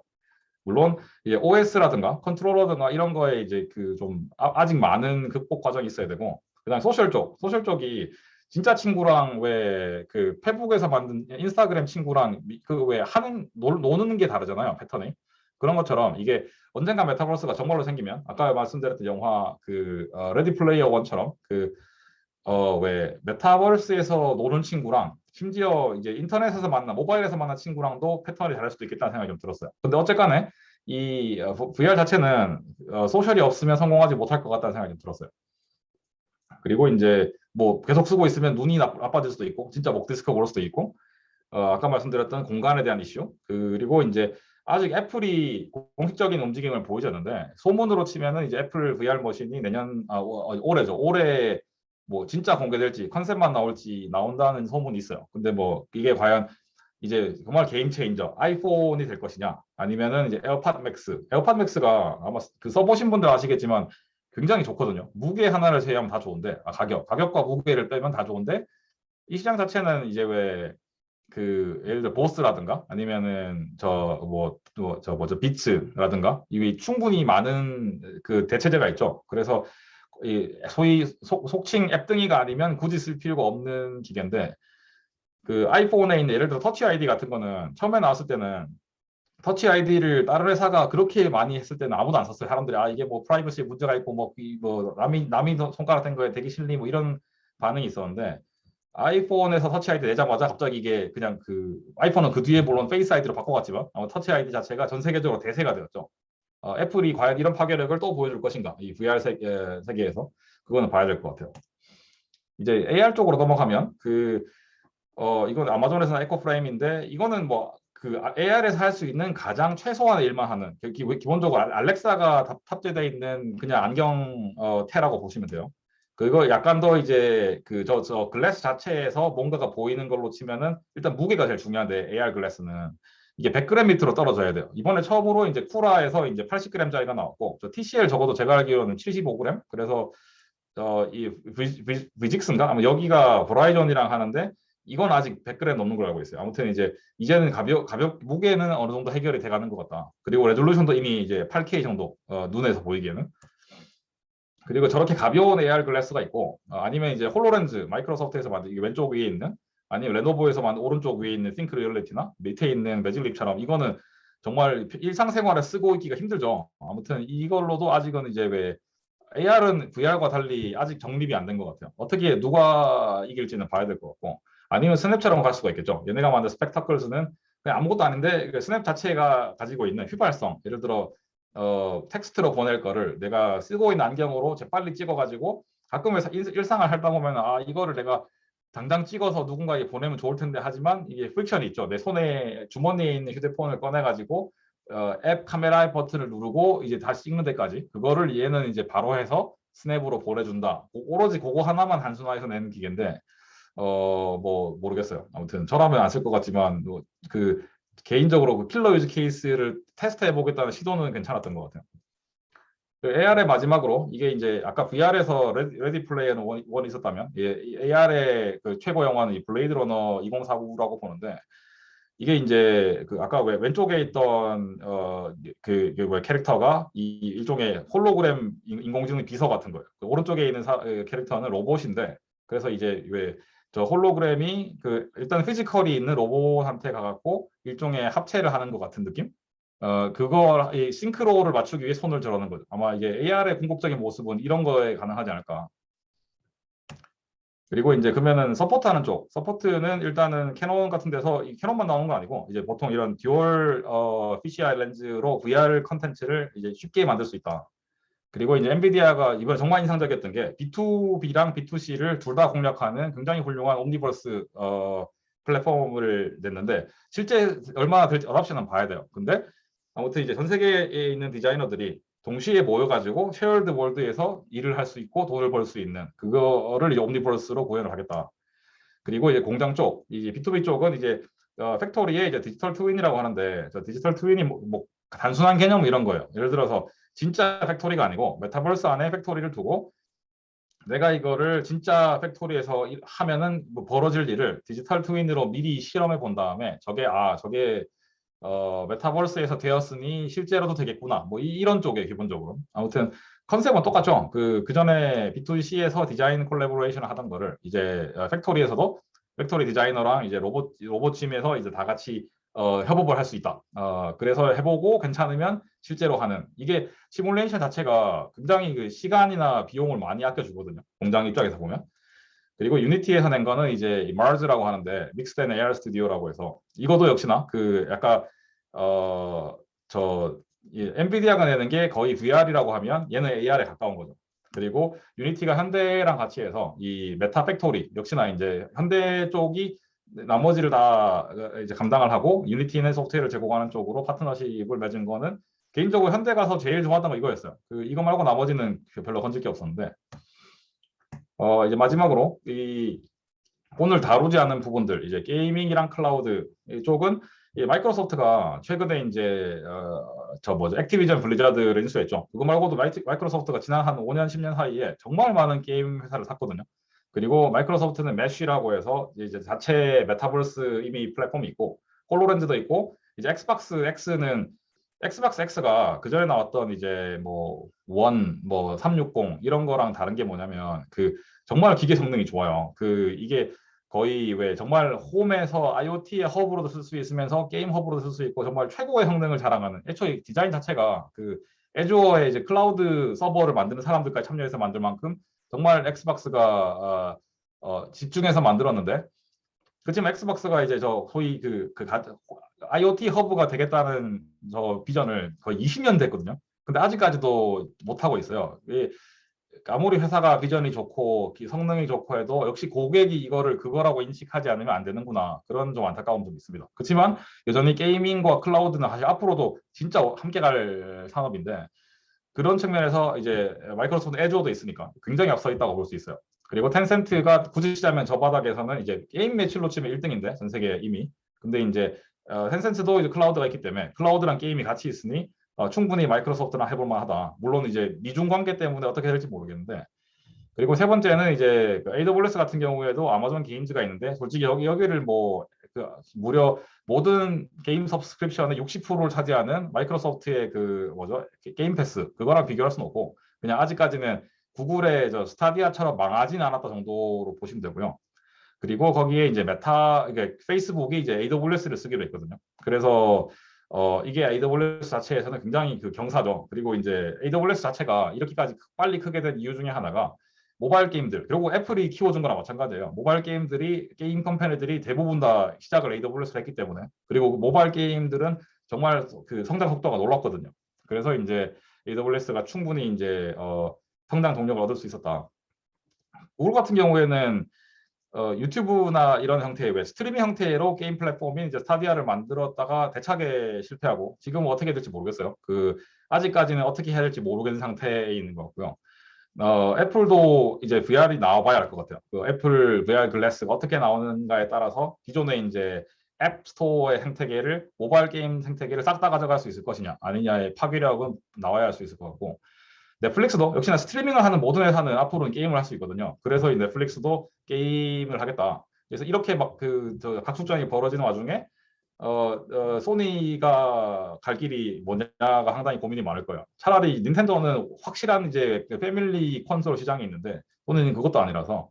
그리고 한국 게임 회사들은 사실 뭐 텐센트를 키워준 게 한국 회사였죠. 한국에는 수많은 게임 회사들이, 옛날에는 텐센트가 일종의 뭐랄까 퍼블리셔 형태였는데, 지금은 텐센트가 오히려 한국 회사들의 지분을 정말 많이 가지고 있죠. 아무튼 가차라고 해서 왜 확률 게임으로 사악하게 고객들 돈을 빨아먹는 한국 게임 회사가 진짜 많이 있었는데, 그 회사들은 진정한 게임에 대한 철학이나 이런 마이크로소프트처럼 큰 그림 이런 것보다는 이제 왜 가차로 욕을 먹으니 NFT로 도망가는 느낌이 좀 있어요. 그래서 저렇게 가면은 오래 못 갈 텐데, 이런 느낌이 걱정이 좀 됩니다.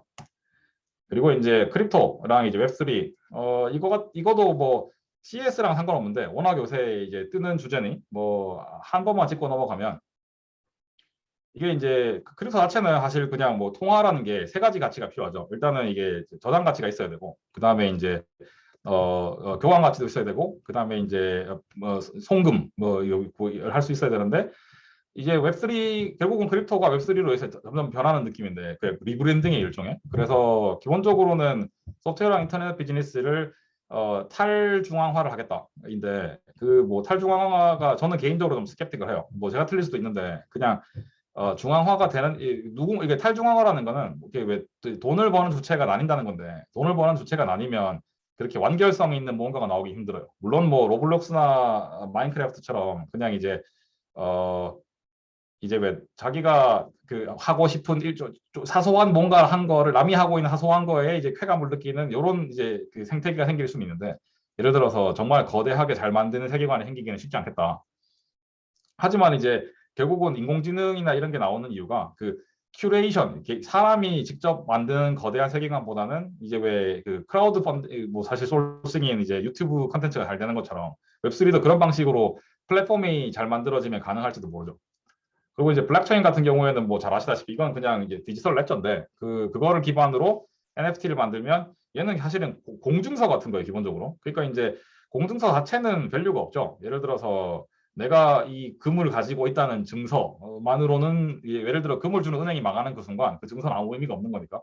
그래서 예를 들어서 이걸 요새 이더리움으로 많이 하는데, 이더리움 플랫폼이 망한다거나 그렇게 되면은 이거는 다 휴지 조각이 될 수도 있다. 그리고 이제 폰지 사기냐 아니냐는, 이게 폰지 사기는 세 가지 조건이 있어야 돼요. 첫 번째는 파는 상품의 가치가 사람마다 명확하지 않아야 돼요. 그래서 이제 전통적으로는 화장품, 건강식품 이런 걸 많이 하죠. 왜냐면은 그건 사람마다 가치가 다르니까.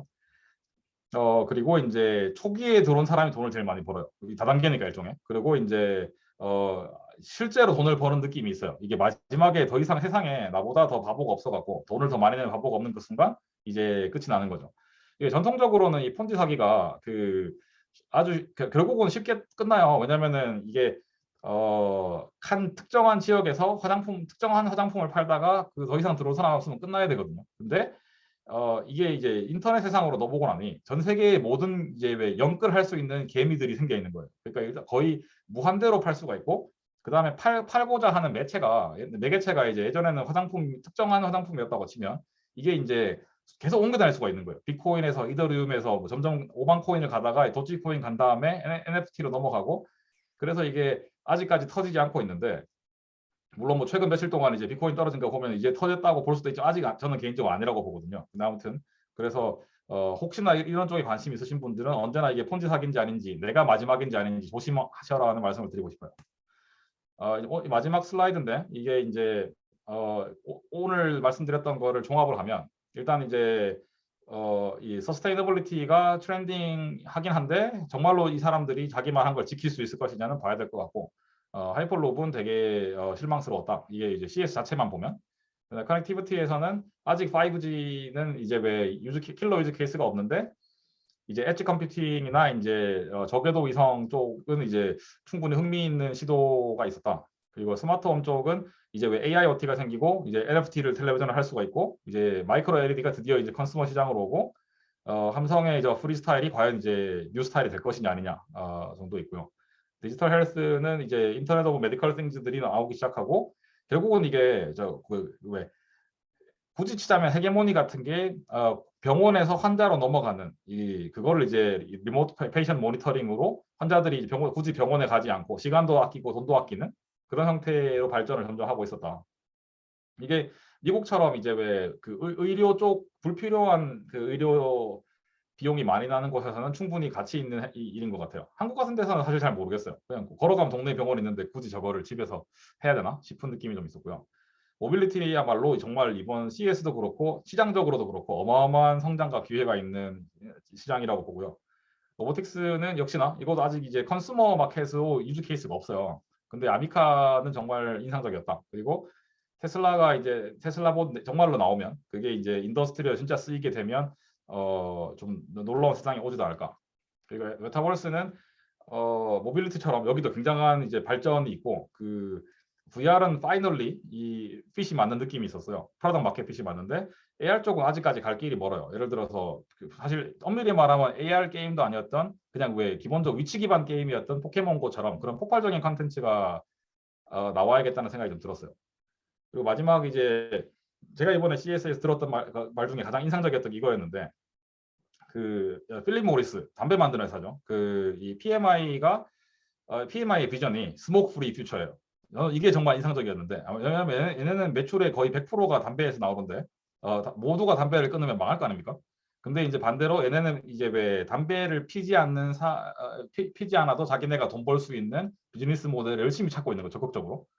저는 이 디지털 트랜스포메이션 자체도 모두가 그 방향으로 가야 된다고 봐요. 내가 지금 하고 있는 거에 집착을 하면 그냥 거기서 끝나는 거고, 예를 들어 현대가 이번에는 되게 아쉬웠지만 그래도 현대에 개인적으로 희망이 있다고 보는 게, 정말 자동차 만드는 회사가 아니고 로보틱스라든가 모빌리티라든가 이런 쪽으로 하기 위해 진짜 저 CEO부터가 탑다운으로 드라이브를 많이 건다는 인상이 있었어요. 그런 회사들은 망하지 않을 거다. 물론 뭐 뻘짓하다 그 길이 아니면 큰일 날 수도 있지만 가는 방향성은 괜찮아 보였어요.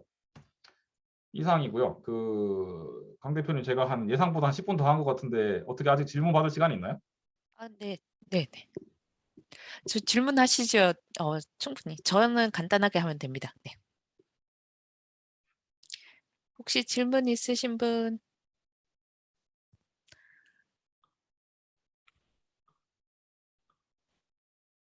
아무도 없으신가요? 마이크 켜시고 편하게. 네. 네, 저 발표 감사드립니다. 그리고 전기차의 최대 단점이 충전이 굉장히 느린 점이 있는데요. 그거에 대한 뭔가 좀 획기적인 이런 거가 있었었나요? CES에서? 굉장히 좋은 질문이십니다. 그거 사실 따지고 보면 넣을까 말까 고민하다 뺐는데, 이번에 획기적인 건 없었는데요. 대신에 전기차 배터리가 정말 많은 발전이 있어요. 예를 들어서 지금은 제일 많이 쓰는 게 니켈, 코발트, 망간을 쓰는 이제 NCM 베이스로 쓰는데 거기도 이제 수많은 시도를 하거든요. 예를 들어 니켈은 기본이고 그 나머지 두 개를 계속 바꿔가면서 효율을 퍼센트도 바꾸고 이런 식으로 그거를 이제 LG 이번에 왜 한국에 상장한 에너지 솔루션 이제 거기가 잘하는 건데 중국 같은 경우에는 이게 니켈 형태로 쓰면은 이게 왜 안정성은 좋은데 그게 폭발할 수 있지만 이제 폭발을 제어할 수 있게 합급을 정말 잘할 수 있게 돼 있거든요. 근데 이제 중국은 매터리얼을 정말 다양하게 실험을 해요. 왜냐면은 이제 중국 자체는 우리와 달리 정말 전기차가 어마어마하게 많이 나오고 있거든요. 그래서 수많은 전기차가 수많은 시도를 하면서 다양한 매터리얼들을 테스트하고 있고 그리고 니켈 자체가 지난 1년 만에 한 40배 올랐어요, 가격이. 니켈 자체는 굉장히 흔한 금속이에요. 근데 너무 많은 수요가 있다 보니 이제 돈이 많이 들어서 경제적인 욕구도 있어서 이제 사람들이 고속 충전을 할 수 있는 매터리얼 이라든가 아니면 알고리즘이라든가 그런 쪽으로 굉장히 많은 변화가 있어서 이번 CES는 아니었지만 내년 정도까지가 되면 유의미한 변화가 생길 것 같아요. 네, 답변 감사드립니다.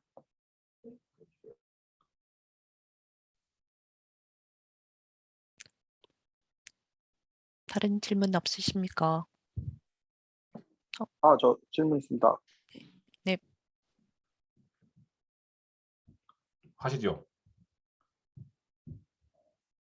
상호 형 뮤트인 것 같은데. 죄송합니다. 네. 예, 오늘 긴 시간 발표 감사합니다. 생각보다 내용이 많아가지고 아주 도움이 많이 됐습니다. 뭐 굳이 안 찾아보고 기다리길 잘했네요. 네. 제가 궁금한 게 뭐 다 이슈가 많이 나왔던 게 한국에서 많이 오셨잖아요. 뭐 다른 데서 많이 안 와서 많이 온 것처럼 보이기도 하고 그렇긴 했겠지만 혹시 큰 회사들은 뭐 그거대로 있는데 개인적으로 뭐 기억에 남는 회사나 뭐 이런 회사는 나와도 한국에서 글로벌로 나와도 좀 괜찮을 것 같다 그런 느낌을 혹시 받은 회사가 있으세요? 뭐 개인적으로? 일단 한국 회사 중에는 사실 한국이 이번에 진짜 많이 나왔거든요. 특히나 유레카팍이라고 그 스타트업이 모여 있는 공간이 있어요. 거기에는 또 네. 특유의 관에서 지원을 많이 하잖아요. 그래서 서울시, 뭐 학교도 경기도 나오고 관도 나오고 그러잖아요. 거기 거의 난리도 아니었어요. 2019년 진짜 많이 나왔는데 예. 그래도 그러다 보면 솔직히 그 필터링이 냉정하게 되지 않아서 이 팀은 왜 나왔지? 이거 세금 낭비인데 이런 팀도 있고 반대로 이 팀은 정말 좀 알려줬으면 좋겠다 이런 느낌이 드는 팀이 있었는데 개인적으로 인상적이었던 팀 중에 하나는 제 이름을 까먹었는데 이왜 아니면 비염 분야라도 치료 비염 의료 쪽. 치료하는 일종의 뭐 사실 아름다운 기계는 아니에요. 콧구멍에 꽂는 거니까. 근데 굉장히 작은 기계였어요. 그거를 꽂으면 레이저로 이제 비염을 치료해주는 뭐 그거는 제가 볼 때 어디죠? CBS나 왜 이런 데서 금방 사가서 팔 수 있을 것 같은 그런 느낌이었어요. 맞아요. 안 그래도 저도 한국에서 그 아버님이 보여주셔서 이번에 가면 사와야겠다 했는데 가격도 좋고 도움이 많이 되겠더라고요. 그러니까요. 저주파 뭐 이런 걸로 하던 것 같더라고요. CBS에서도 그러니까 뭐 이런 거죠. 무게라든가 사용성 그리고 이제 뭐 가격 이런 게 이 정도는 진짜 훌륭하구나 싶은 느낌이었어요. 그러면 아디오는 뭐 있는데 혹시 소프트웨어적으로나 뭐 이런 데서는 뭐 그 가능성이 있어 보이는 분야나 뭐 그런 게 좀 있었습니까? 그러니까 한국 스타트업 중에는 아직까지 소프트웨어 굉장히 약하신 분들이라 그렇게 왜 인상적인 곳은 없었어요. 대부분 하드웨어를 잘 만드는 분들이 많이 없었고. 네. 그리고 CS 자체가 이제 소프트웨어보다는 아직까지는 일단은 보여주는 물리적으로 하드웨어를 게 잘 만드는 쪽들이 나오거나 아니면 이미 대기업들이 플랫폼 팔려고 나오는 경우가 많거든요. 그래서 그 중간 소프트웨어 스타트업을 찾기는 쉽지 않았어요. 네, 예, 알겠습니다. 고맙습니다. 또 질문 있으십니까? 대웅님 너무 좋은 내용 너무 재밌었습니다. 감사합니다. 감사합니다. 네. 그럼 레코딩은 지금 마치고요.